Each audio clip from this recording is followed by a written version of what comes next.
Muy buenos días, estimados hermanos. Siempre es motivo de gozo conocer nuevos hermanos, conocer la familia del Señor. Somos hijos del mismo Padre y somos hermanos. Así que encontrarse con la familia, no lo conocía y resulta que somos hermanos. Resulta muy grato. La familia de Dios está extendida por toda la tierra y verdaderamente es una gloria y una hermosura encontrarse con su familia. Gracias al Señor. Mi nombre es Rubén Chacón. Tengo la bendición de estar casado. El Señor nos prestó 6 hijos y ahora estamos queriendo devolvérselo al Señor. Porque como son prestados hay que devolverlos. Y gracias a Juan Carlos y su esposa por la invitación. Vengo con algunos pocos libros que el Señor me ha permitido escribir, pero quisiera recomendarles de manera especial porque lo que voy a compartir mucho de lo que voy a compartir está en este libro. Este libro se llama Una Gran Salvación. Solo traje 10 ejemplares de este libro y otros de otros, pero les recomendaría en especial este porque muchas de las cosas que vamos a hablar ahora están aquí escritas. Y cuando uno las escribe quedan mejor desarrolladas que cuando las habla. Así que se los recomiendo.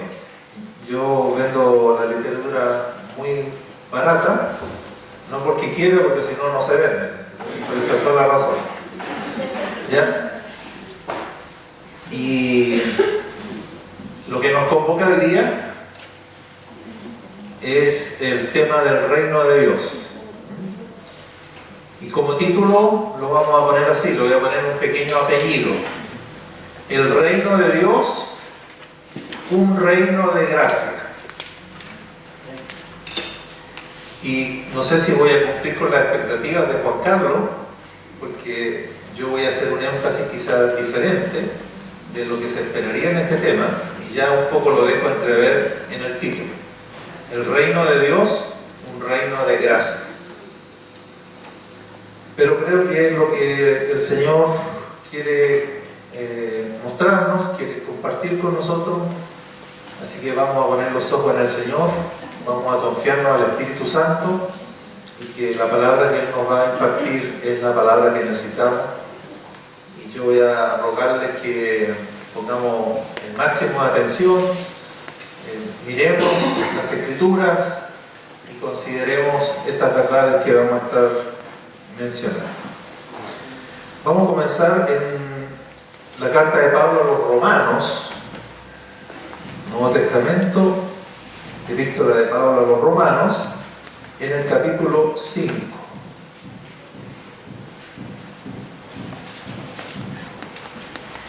¿Dónde está el reino de Dios? ¿Dónde podemos encontrar el reino de Dios? ¿Dónde podemos decir, aquí está el reino de Dios? Una respuesta simple a eso podría ser esta. Donde Jesucristo es reconocido como Señor, allí está el reino de Dios. Donde Jesucristo es reconocido como Señor, allí se encuentra el reino de Dios. Pregunto, ¿en tu vida has reconocido a Jesucristo como Señor? Bien. Nosotros como iglesia acá, en este lugar, hemos reconocido a Jesucristo como Señor, entonces ahí se encuentra el reino de Dios. Cuando digo reconocer a Jesucristo como Señor, no me estoy refiriendo simplemente a decir que Él es el Señor, porque hay unos versículos por ahí que echan por tierra eso, y dice el Señor, ¿por qué me llamáis Señor, Señor? ¿Y qué pasa? Y no hacéis lo que yo os digo o lo que yo os mando. Entonces no se trata de decir que Jesús es el Señor. Cuando hablamos de que el reino de Dios está donde Jesucristo es reconocido como Señor, quiere decir que Él es es reconocida su autoridad y su gobierno. Y que nosotros frente a ese Señor nos constituimos en sus siervos o en sus súbditos. Porque la palabra Señor implica que Jesucristo es amo, es rey, es jefe, es dueño, es patrón. Así que no es solo de decir, no todo el que me diga Señor, Señor, entrará en el reino de los cielos, sino el que hace la voluntad de mi Padre que está en los cielos. Entonces cuando decimos que donde Jesucristo es reconocido como Señor, ahí está el reino de Dios, no es simplemente donde lo llamamos Señor, donde cantamos que es el Señor, sino donde se obedece al Señor. Amén. Amén. Romanos capítulo 5, para justificar un poco el título del tema, el reino de Dios, un reino de gracia. En el versículo 14, Romanos 5, 14, quiero que guarden esta frase. La primera es del versículo 14. Dice, no obstante, reinó la muerte desde Adán hasta Moisés. Aquí van a ser mencionados tres personajes, Adán, Moisés y Cristo. ¿Y qué pasó desde Adán hasta Moisés? Según Romanos 5:14, reinó la muerte. Así que si ustedes hacen un esquema colocando estos tres personajes, Adán, Moisés y Cristo, entre Adán y Moisés, arribita ahí, o en el medio, reinó la muerte. En ese periodo de Adán hasta Moisés, lo que reinó fue la muerte. Ahora salten al versículo 21 y dice, para que así como el pecado reinó para muerte, ¿quién aparece reinando ahora? No, en la frase que leí. Para que así como el pecado reinó para muerte, ¿quién reinó ahora? El pecado. No, porque dice la gracia, si no hemos leído la gracia todavía. ¿Ya? En el 14 dice que reinó la muerte desde Adán hasta Moisés. Desde Moisés hasta Cristo reinó el pecado. Eso estamos leyendo ahí en el 21. Para que así como el pecado reinó, no solo la muerte reinó, sino que también el pecado reinó. Esto es historia pasada. Dice que eso ocurrió, la muerte reinó desde Adán hasta Moisés, y el pecado reinó desde Moisés hasta Cristo. ¿Bajo qué estuvo la humanidad desde Moisés hasta Cristo que dice que el pecado reinó? La ley. La ley. Antes de Moisés no había ley, por eso pero no obstante reinó la muerte. Pero desde Moisés hasta Cristo lo que el hombre, la humanidad o el pueblo de Dios estuvo bajo la ley, y lo que reinó ahí bajo la ley fue el pecado. Y ahora terminemos el 21. Para que así como el pecado reinó para muerte, así también la gracia reine. ¿Qué les parece? Ahora aparece otro rey. ¿Quién tiene que reinar ahora? La gracia. Reinó la muerte, reinó el pecado, pero así también dice ahora la gracia reine por la justicia para vida eterna mediante Jesucristo. De Cristo en adelante, lo que debiera reinar es no la muerte, no el pecado, sino ahora la gracia. Entonces la frasecita, la gracia reina. Por eso es que no es una incoherencia decir, si hablamos del reino de Dios, decir que el reino de Dios es un reino de gracia, que significa que en el reino de Dios reina la gracia. Entonces vamos a decir así como dijimos delante, ¿dónde podemos hallar el reino de Dios? Donde Jesucristo es reconocido como Señor, allí está el reino de Dios. Ahora podemos decir esta otra máxima, donde la gracia esté reinando, allí está el reino de Dios. Donde está el reino de Dios, lo que reina sobre esas personas es la gracia. Hay una gracia barata, hay una gracia que se puede convertir en libertinaje, pero donde la gracia reine, ahí está el reino de Dios. Los hombres no están haciendo lo que quieren, las personas no están viviendo el libertinaje. ¿Por qué? Porque la gracia está reinando sobre ellos. Así que la frase es muy bonita: la gracia reina. La gracia debe reinar sobre nosotros. La gracia debe gobernarnos. La gracia debe hacernos sus esclavos. Parece una contradicción, parece una paradoja, pero es así. Los que están alcanzados por la gracia deben estar esclavos de la gracia. Deben ser siervos de la gracia. Así que vamos a guardar esa frase: la gracia reina. Y eso entonces explica un poco el título. El reino de Dios, un reino de gracia. Dice el 6.14, avanza un poquito ahí en Romanos, el 6.14 dice: porque el pecado no se enseñoreará de vosotros, pues no estáis bajo la ley, sino bajo la gracia. Así como estuvimos bajo la ley, o sea, la ley estuvo gobernándonos, la ley estuvo reinando sobre nosotros, así ahora dice: el pecado no se va a enseñorear de ustedes, porque ustedes están ahora bajo la gracia.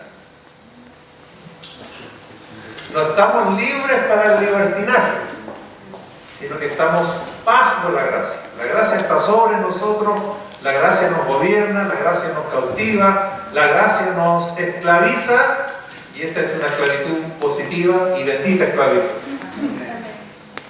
Es como ser esclavo de Cristo, ¿no? Ser esclavo de Cristo es la verdadera libertad. Si uno no está esclavo de Cristo, quiere decir que está esclavo de sí mismo, o que está esclavo de Satanás. Y esas sí que son esclavitud, esas sí que son tiranías, esas sí que son dictaduras. Pero estar esclavo de Cristo es la verdadera libertad. Alabado sea el Señor.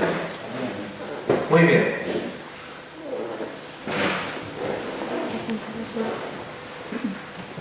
La buena noticia del Evangelio, el apóstol Pablo en esta epístola a los romanos, él compartió en estos 16 capítulos el Evangelio que él predicaba.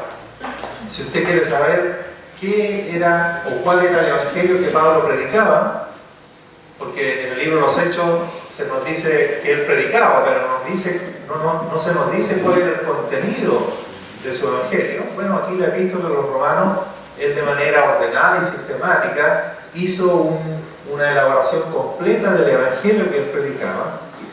Y lo maravilloso de este Evangelio, que el Evangelio de Pablo no es otro que el Evangelio de Cristo, el Evangelio es uno solo, él anuncia que en Jesucristo hay perdón de pecado. ¿Cuánto dan gracias al Señor por esa buena noticia?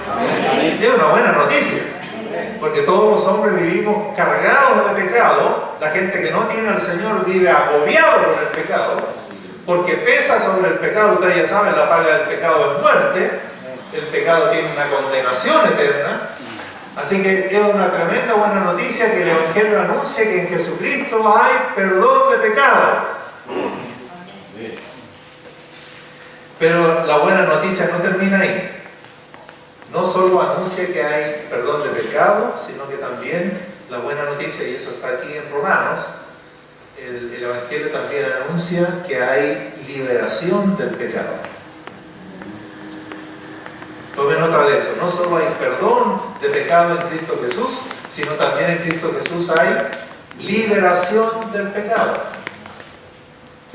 Si no hubiese liberación del pecado y hubiese solo perdón del pecado, ¿qué pasaría? ¿Cómo sería la vida cristiana? Atados.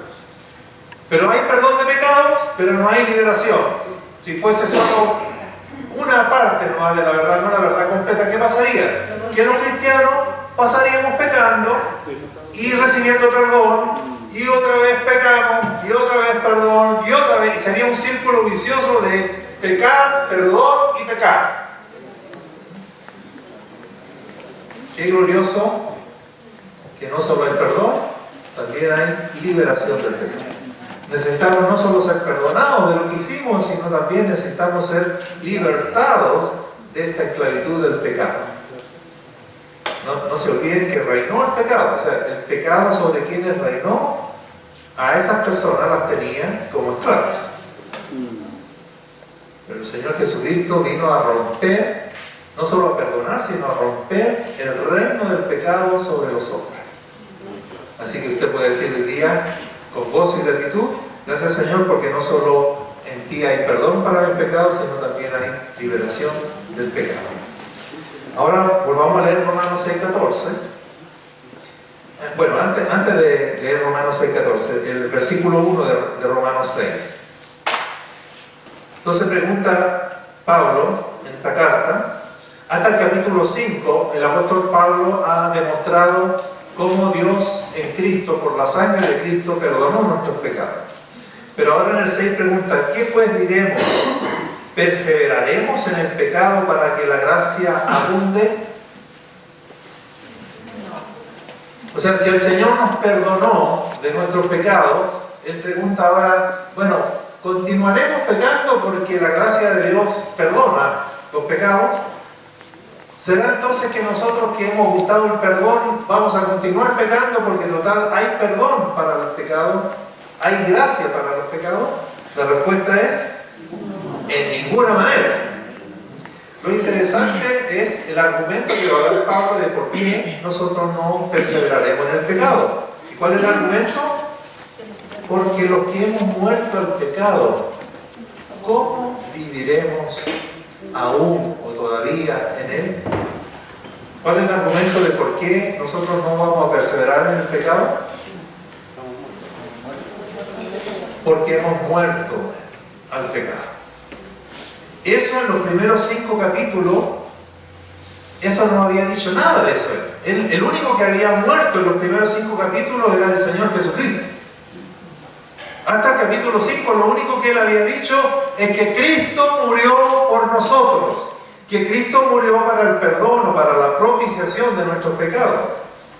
Pero ahora viene Pablo y saca una cartita bajo la manga, no se sabe a dónde la saca, y nos dice, tú no vas a perseverar en el pecado porque tú has muerto al pecado. Y entonces la pregunta es, ¿y cuándo es que yo morí al pecado? Yo sabía que Cristo murió, pero yo no sabía que yo morí. Ustedes saben que Cristo murió, ¿no es cierto? ¿Sabían que ustedes murieron también? Y si ustedes murieron, ¿cuándo fue que murieron? ¿Cuándo fue que murieron que ni ustedes mismos sabían que se dieron cuenta que habían muerto?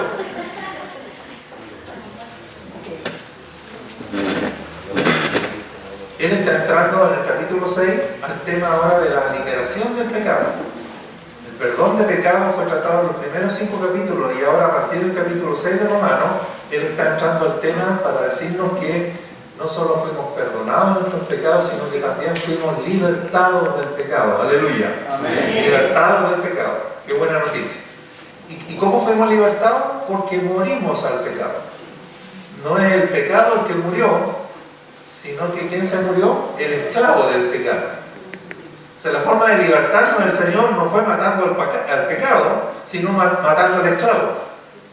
Y por supuesto, si el pecado me tenía como esclavo, pero yo me morí, se acabó el reinado del pecado sobre mí, porque ahora cuando el pecado quiere venir a usar al esclavo, a mandar al esclavo, resulta que alguien le informa, no, si se murió.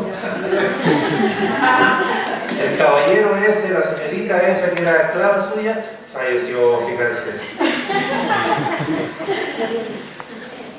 Y el pecado dice, ahora hay que buscarme otro. Entonces necesitamos saber cuándo es que morimos, cuándo es que este esclavo, el esclavo del pecado, falleció. Y eso significa para nosotros que quedamos libres del pecado. Repito, no fue destruido el pecado, no fue muerto el pecado, fuiste muerto tú al pecado. Romanos 6:6. ¿Cuándo ocurrió esto? Dice, sabiendo esto. Yo no sé si todos ustedes lo sabían, pero si no lo sabían, ahora lo van a saber.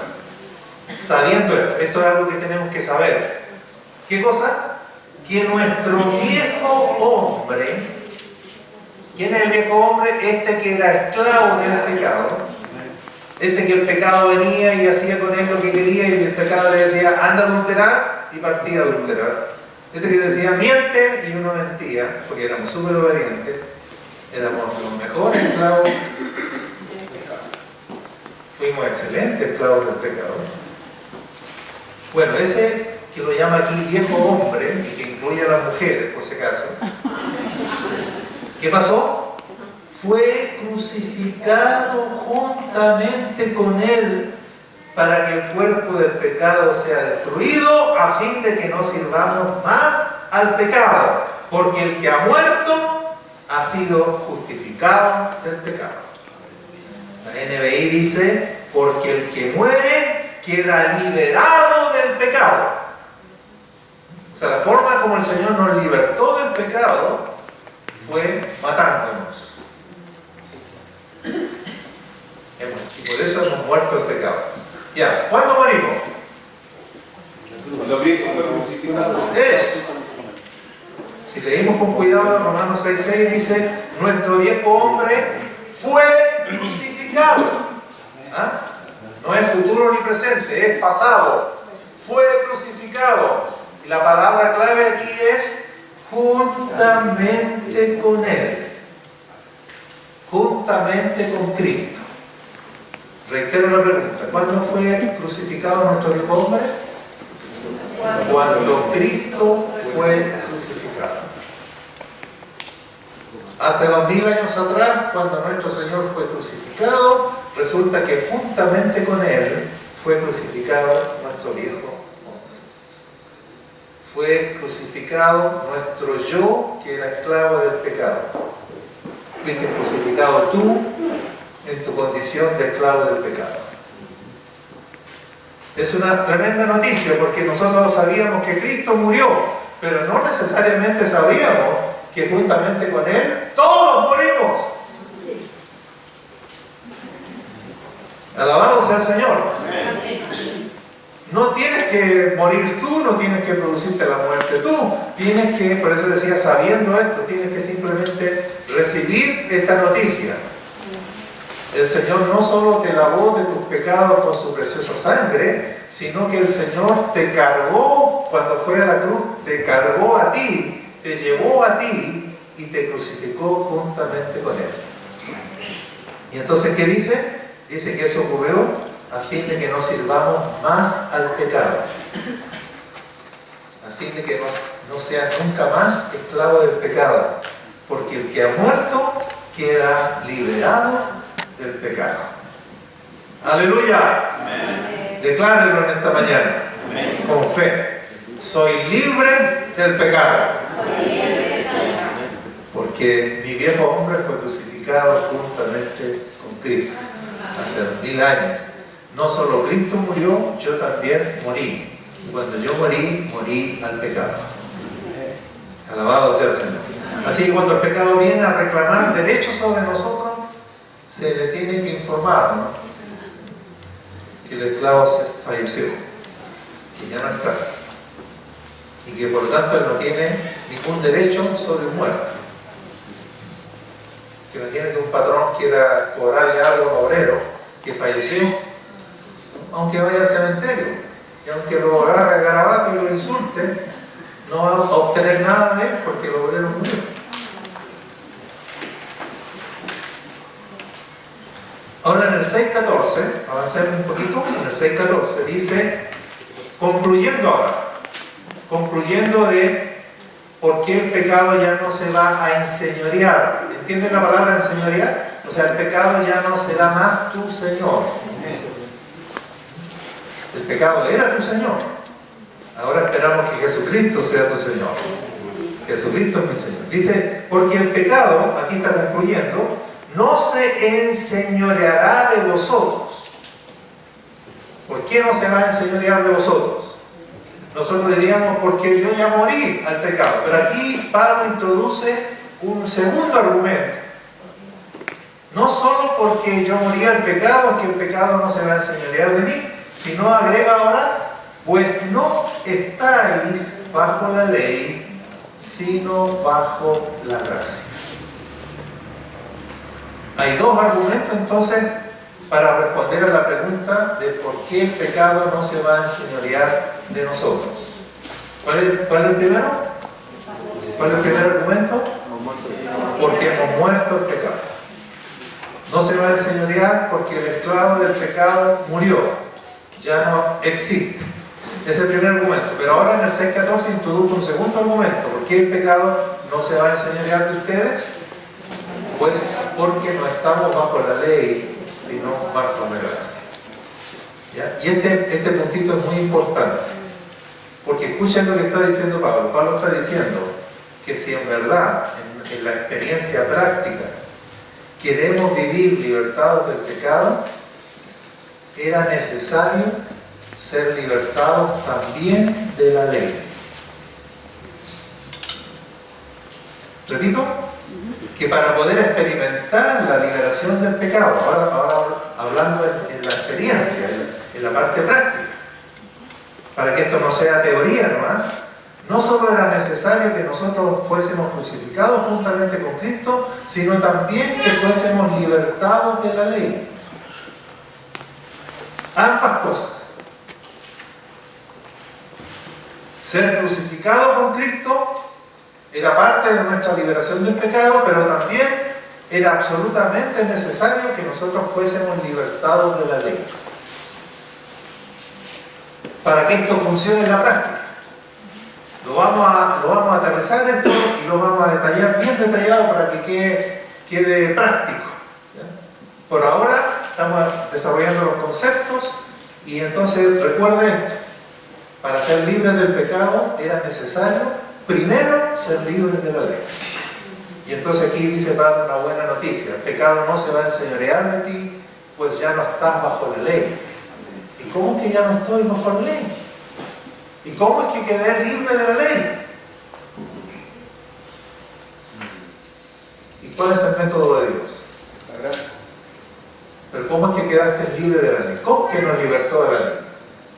Así como nos libertó del pecado muriendo, nos libertó de la ley muriendo. Porque la ley no ha terminado. Porque la ley no cambia. Porque la ley sigue vigente. Porque la ley sigue rigiendo. Pero ¿y cómo quedé libre entonces? ¿Cómo es que ya no estamos bajo la ley? Si el cielo y la tierra pasarán, pero sus palabras o sus mandamientos no pasarán, ¿cómo es que quedamos libres de la ley? Porque moriste a la ley. De la misma manera como moriste al pecado, moriste a la ley.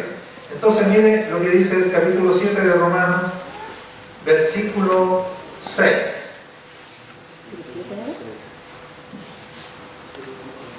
Romanos 7:6. Pero ahora, y ese cuando dice ahora es en Cristo, ¿no? Ahora que estamos en Cristo, ¿qué pasa? Estamos libres de la ley. Digan aleluya en esta parte también. ¿Ah? Porque aunque todavía no sepamos por qué es buena noticia que estemos libres de la ley, ya lo vamos a entender un poquito más adelante, pero es una tremenda y una buena noticia. Estamos libres de la ley. ¿De qué manera?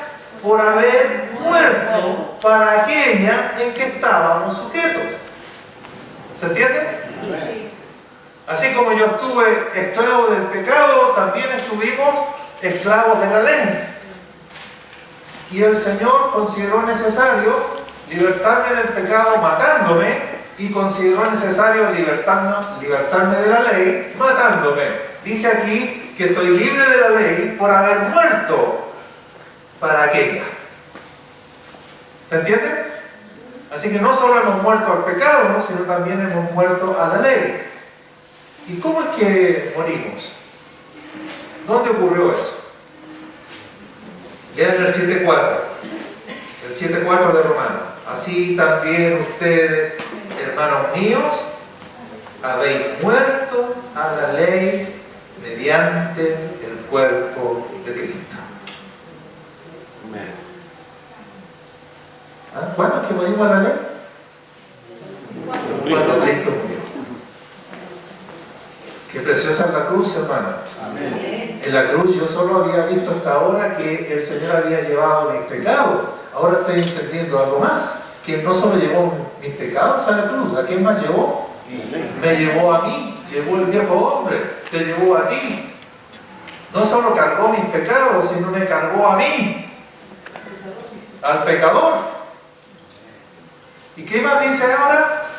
Dice que cuando me llevó a la cruz, yo también morí, no solo al pecado, sino también a la ley. De nuevo el 7:4. Así también vosotros, hermanos míos, habéis muerto a la ley mediante el cuerpo de Cristo, para que seáis de otro. Nosotros no tenemos nada más que ver con la ley, porque nos morimos a la ley y ahora somos de otro. ¿Y quién es ese otro? ¿Quién es ese otro? Ahí me dice, ¿no? El que resucitó de los muertos. Eso implica que Cristo cumplió la ley por nosotros. Independiente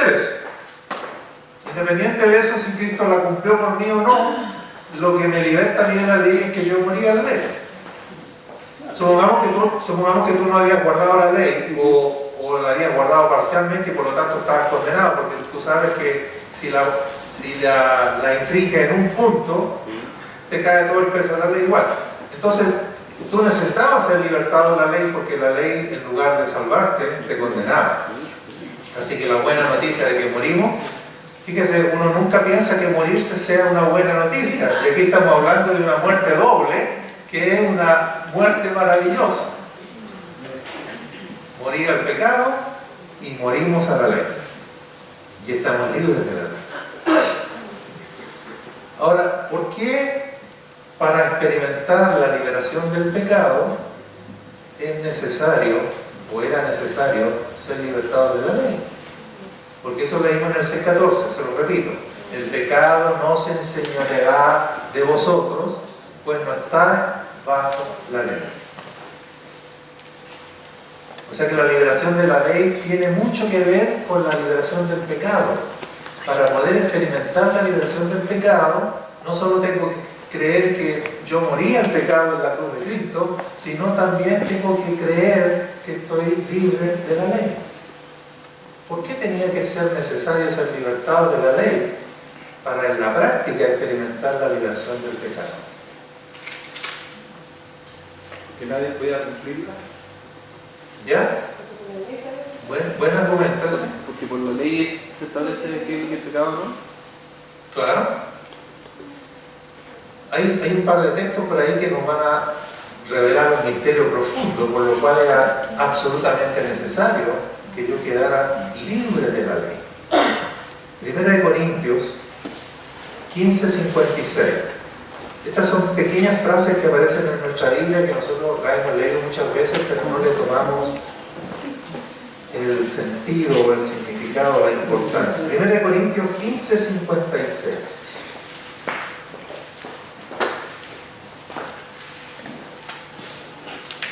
En mi Biblia está que se cae el versículo 56, está el último en la Biblia que yo tengo, y como está que se cae, uno parece que lo pasa por ahí y no aprecia la riqueza que tiene. ¿Qué dice? 1 Corintios 15:56.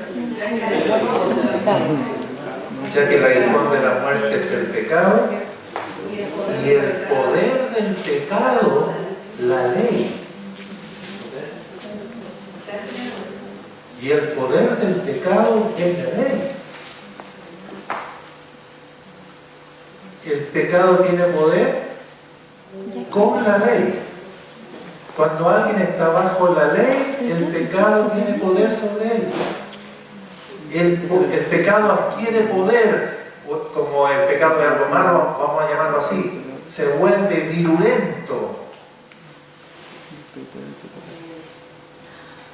Agarra fuerza y te domina y te controla. ¿Y sabe quién le da ese poder al pecado?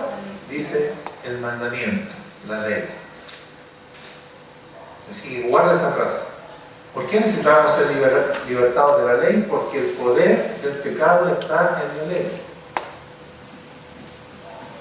No es fácil entenderlo eso. Tratemos de entender cómo, por qué. Como si la ley es espiritual, justa, santa y buena, ¿cómo es que un instrumento que es justo, santo, espiritual, bueno, resulta que es ni más ni menos que lo que hace virulento el pecado? ¿Cómo es eso? Volvamos a Romanos 7. Volvamos a Romanos 7, versículo 5.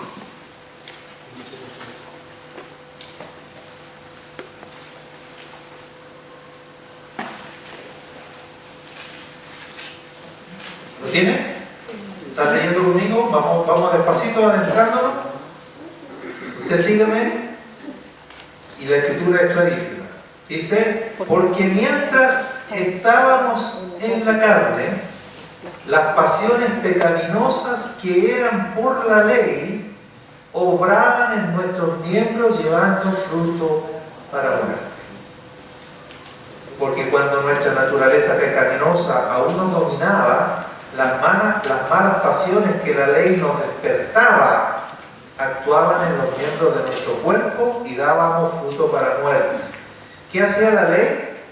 La ley despertaba nuestras pasiones, la ley despertaba la naturaleza pecaminosa que todos traemos, o que todos traíamos. Eso hacía la ley. La ley, lejos de reprimir el pecado, lo que la ley hacía era despertar el pecado. Pablo lo va a decir así: yo no hubiese conocido la codicia si no existiera el mandamiento, no codiciarás. ¿Qué le parece? O sea, en otras palabras, Pablo, si era pecador, ¿era codicioso? Si Pablo tenía una naturaleza pecaminosa, ¿era codicioso? Sí. Pero él no lo supo hasta que se enfrentó a un mandamiento de Dios, un mandamiento espiritual, santo, justo y bueno, que le dijo: Pablo, no debes codiciar. Él no sabía que era codicioso, él no conocía la codicia, hasta que se enfrentó a ese mandamiento. Así que cuando Dios le dijo, no codiciarás, él dijo, amén, ¿qué problema hay? Estoy totalmente de acuerdo, Señor. Yo quiero agradarte, yo quiero hacer tu voluntad. Así que si tú dices no codiciarás, yo ahora mismo me propongo no codiciar nunca más. Pero él dice que cuando se puso bajo el mandamiento no codiciarás, ese mandamiento, lejos de impedirle que codiciara, le despertó la naturaleza codiciosa que había en él, y él, lejos de guardar el mandamiento, terminó infringiendo el mandamiento. ¿Qué le parece? Él se propuso guardar el mandamiento, y en lugar de conseguir guardar el mandamiento, él terminó haciendo todo lo contrario que el mandamiento decía. Cuando él se puso bajo el mandamiento no codiciarás, él terminó codiciando y descubrió que era codicioso. Explíqueselo para usted ahora. Y usted, cada vez que se ponga bajo un mandamiento, este mandamiento es papaya. Dad y se os dará. Y usted va a descubrir que es egoísta, que es avaro, que es mano guagua, y no va a descubrir que es dadivoso y generoso, va a descubrir todo lo contrario. Va a descubrir nuestro egoísmo, nuestra mezquindad, que nos gusta recibir, pero no dar. Recibir nos alegra. Yo soy tan feliz cuando me dan. Incluso me paro a dar gracias en la reunión, a certificar.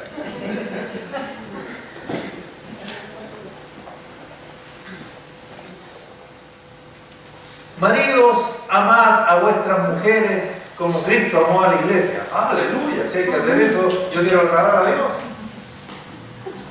Mañana mismo empiezo. Y cuando tratamos de llevar el mandamiento a cabo, ¿qué pasa? Qué fácil, ¿eh? Amar a Cristo, amar a la esposa como Cristo amó a la iglesia. Súper fácil. ¿Por qué nos encontramos? Y empezamos a pegarnos costalazos y a chocar contra una pared. No, parece que esto no es para mí. Resultado final, mire, yo he amado a mi esposa como he podido, ¿no? Pero como Cristo amó a la iglesia, no, me quedó grande.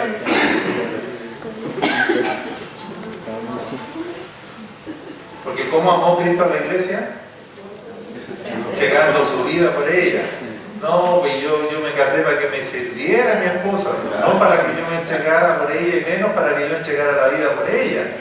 No, yo quiero que cuando yo llegue ella me sirva, me lave los pies primero y después me sirva. Y pobre de ella que no me tenga la comida que a mí me gusta. A pesar de que ella tiene que cocinar con 1.500 pesos, ¿no? No obstante, yo quiero que me tenga el plato que a mí me gusta.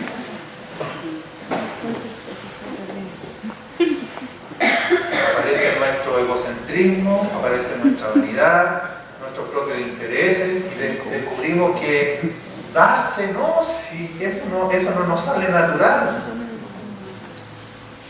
Sí.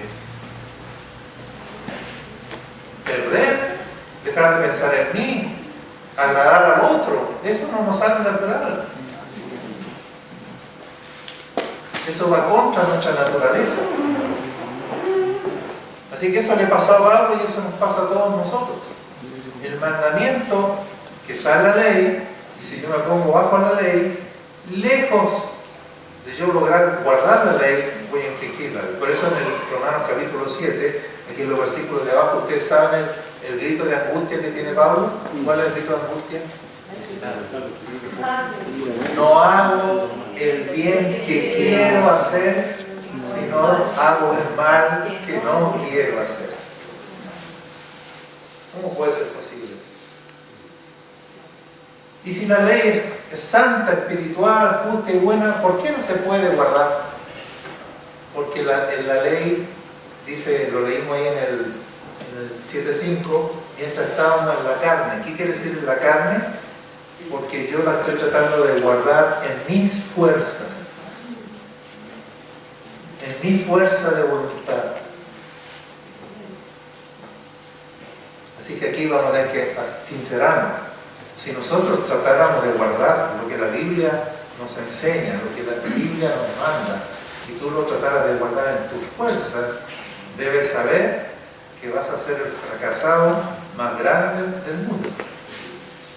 Porque no solo no vas a guardar lo que la palabra de Dios te ordena, sino que vas a terminar haciendo lo opuesto al mandamiento. Porque la ley o la letra es un mandamiento externo que yo lo trato de guardar en mis fuerzas. No se puede. El Evangelio no es difícil, es imposible para la carne. Porque a veces llegamos a decir que es difícil, no, voy a ser más claro con usted. Es imposible para la carne. Si usted pretende vivir el Evangelio en sus fuerzas, será imposible que usted viva el Evangelio. Entonces la ley, ¿qué lo que era? Era una ley externa al hombre, el Dios desde afuera diciéndome tienes que hacer esto. Y la ley es espiritual, pero yo no. ¿Qué dice el 7.14?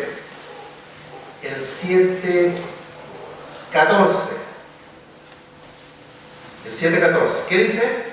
Sabemos que la ley es espiritual, el problema no está en la ley, mas yo soy carnal, vendido al pecado. Entonces, la falla no es por la ley, la falla es por el que tiene que guardar la ley. ¿Tiene lógica o no? ¿Es natural para un pecador guardar la ley? No. ¿Sabe lo que es natural para un pecador? Pecar. Para un pecador lo natural, y eso sí le saldría fácil, no necesita ni orar para eso. Para un pecador lo natural es pecar. Para un manzano lo natural es dar manzana, pero no le pide a un manzano que dé naranjas, porque aunque el manzano se ponga a ayunar, aunque el manzano ore, y aunque el manzano transpire por dar naranja, cuando él dé el fruto, ¿qué le saldrá? Manzana. ¿Por qué le saldrá manzana? Porque es manzano. Un pecador, lo único natural que le sale, para lo único que sirve, lo único que le va a brotar, es pecar. Entonces un pecador tratando de guardar los mandamientos de Dios es una incoherencia, es pedirle pera al horno. Entonces bendita redención, que no solo nos libertó del pecado, sino también de la ley, porque ser libertado de la ley era absolutamente necesario para ser libres del pecado.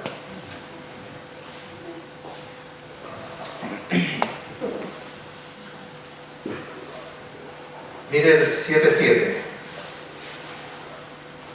¿Qué pues diremos? ¿Que la ley es pecado? Es buena esa aclaración, es buena esa pregunta, ¿no? Porque aquí no estamos diciendo que la falla está en la ley. En ninguna manera, dice Pablo. Pero yo no conocí el pecado sino por la ley.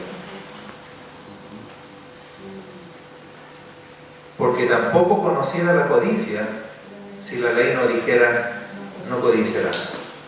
Más el pecado, tomando ocasión por el mandamiento, produjo en mí toda codicia. O sea, si no hubiese estado el mandamiento, yo nunca habría codiciado, dice Pablo.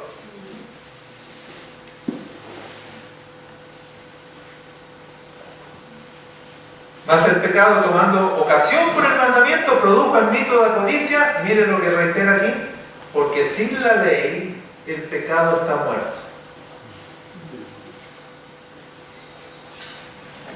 Por eso una iglesia legalista, por eso una iglesia que predique la ley, lo único que va a lograr es ¿qué cosa? Que el pecado abunde. Que el pecado abunde.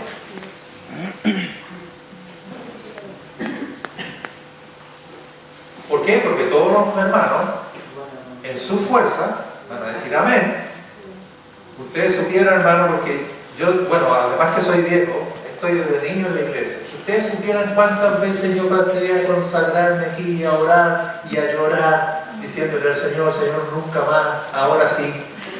Para mí los cultos de Año Nuevo eran la cosa más horrorosa, porque había que hacer una evaluación del año que se iba, y yo había sido un fracaso en ese año, y entonces pasaba a llorar primero, a pedir perdón por todas las embarradas del año, y a prometerle de guata al Señor por lágrimas, diciendo, Señor, ahora sí, que este es el 2019, Señor, este 2019 sí, Señor, voy con todo, Señor, porque seguramente no me consagré lo suficiente, porque a lo mejor no fui sincero, pero ahora sí, Señor, ahora voy a ser sincero, Señor. Y todos los años la misma historia.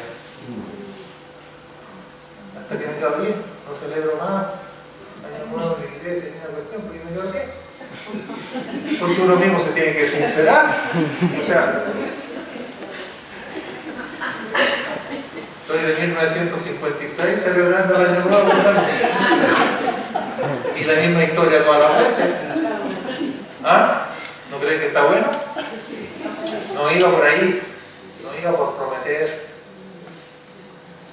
Yo no tenía ni una posibilidad en mis fuerzas de hacer la voluntad de Dios. Yo no tenía ni una posibilidad en mi fuerza de agradar a Dios. Yo no tenía ni una posibilidad en mi fuerza de cumplir lo que leo en la Biblia. Y a mí me gusta leer la Biblia y la leo. Pero ya no caigo en el engaño de que al leer la Biblia yo me pare en mi fuerza de decir, amén, voy a hacer esto. Porque ya sé el resultado. ¿Usted lo sabe? ¿Ha descubierto su fracaso en eso, no?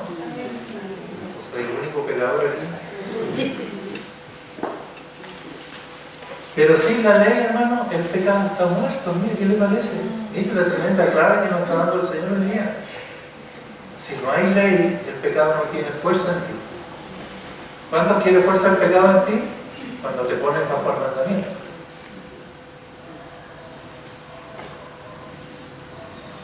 Ya se nos fue la primera hora. Fíjense, pero para estar el apetito, Romanos 6:15. Bueno, y si no estamos bajo la ley, ¿qué va a pasar ahora? Entonces, después que él dijo en el 6:14, les recuerdo el 6:14, el pecado no se va a enseñorear a usted, pues no estamos bajo la ley. Entonces en el 6:15, él puso al tiro el parche ante la herida, ¿no? Porque si no estamos bajo la ley, hermano, chico libre, aleluya. ¿Qué le parece? ¿Chile libre? Entonces, inmediatamente en el versículo que sigue, parece que sabía que los hermanos podían ser carnales y malinterpretar. Entonces dice, ¿qué pues? ¿Pecaremos porque no estamos bajo la ley? ¿Ah? Y la respuesta es, en ninguna manera. Pero ya tenemos que ver el argumento que hay. ¿Por qué no? ¿Por qué no? Ya entendí que si quiero que el pecado no tenga fuerza en mí, yo tengo que estar libertado de la ley. A ver si están entendiendo, les voy a decir una herejía y después la arreglamos en la siguiente sesión. A mí no me rige la Biblia. ¿Cómo, pastor? Perdón. A mí no me rige la Biblia, no me gobierna. Yo no estoy bajo la Biblia. No es mi ley, no es mi norma de conducta, porque eso sería estar bajo la ley. Y si yo me pongo bajo la Biblia, entonces lo único que voy a experimentar en mi vida es Condenación. que el pecado es uno. Porque en mi carne yo voy a terminar haciendo todo lo contrario a lo que la ley me dice. La palabra de Dios me dice, ama a tu esposa como Cristo amó a la iglesia, y yo voy a terminar pegándole. Y no crean que no pasa en la iglesia. ¿Quiénes son esos que tratan mal a su esposa? Los que saben que tienen que amarla como Cristo amó a la iglesia. Bueno, y andan haciendo todo lo contrario. Tienen que amarla como Cristo amó a la iglesia y resulta que la andan ofendiendo, maltratando, no solo físicamente, sino psicológicamente, que puede ser hasta peor que físicamente. Bueno, ¿y qué pasó ahí? Leen la palabra de Dios que hay que ser dadivoso y ni diezman, ofrendan chauchas. ¿Dónde está lo dadivoso? Y leen la Biblia que hay que ser dadivoso. Y capaz que soy hasta un predicador de la iglesia que enseña a la iglesia a ser dadivoso. Pero yo no soy dadivoso. ¿Usted lee la Biblia que no hay que murmurar? ¿Ah? ¿Y dónde más se murmura, hermano? ¿Y Cagüine en el sindicato? No, la iglesia le gana a los sindicatos. Donde abundan y reinan el mal, las tocuchas, las murmuraciones, los pelambres, esa es la iglesia. Y andamos haciendo todo lo contrario. ¿Qué pasó?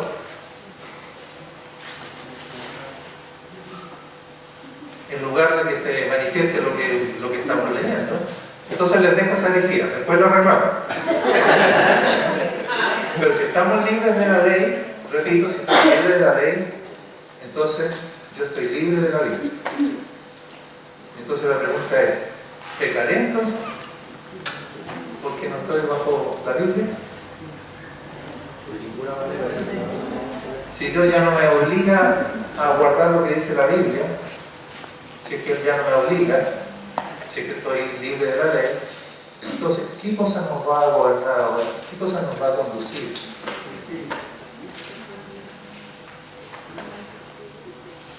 Llegó el Chile libre, llegó el libertinaje, cada uno haga lo que quiera.